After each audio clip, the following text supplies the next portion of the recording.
नमस्कार, आप देख रहे हैं जगत क्रांति टीवी और मैं हूं आपके साथ ज्योतिका। आइए रुक करते हैं खबर की ओर।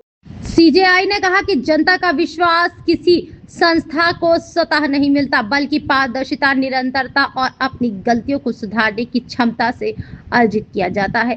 भारत के मुख्य न्यायाधीश जस्टिस सूर्यकांत ने कहा कि यदि अदालतें केवल उन लोगों के अधिकारों की रक्षा करें तो मुकदमा लड़ने का खर्च उठा सकते हैं, तो वे अपनी संवैधानिक दायित्वों का पूर्ण निर्वहन नहीं कर रही होती हैं।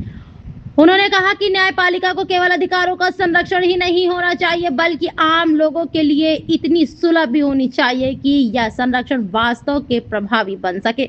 जस्टिस सूर्यकांत ने शुक्रवार को लंदन के क्वीन मैरी यूनिवर्सिटी में आयोजित कार्यक्रम में यह बात कही। इस दौरान न्यायपालिका, न्याय तक पहुंच, तकनीकी और कानूनी पेशे के भविष्य जैसे भविष्य विषयों पर छात्रों ने उनसे सवाल किए।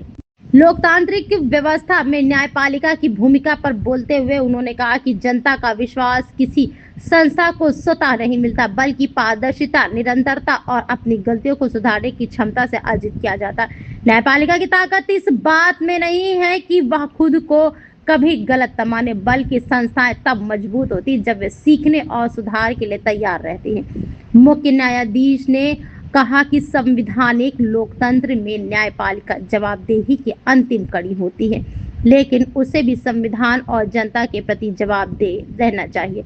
इसी कारण उन्होंने देश भर में एक समान राष्ट्रीय न्यायिक नीति की आवश्यकता पर जोर दिया, ताकि न्यायिक फैसलों में एक रूपता और स्पष्टता बनी।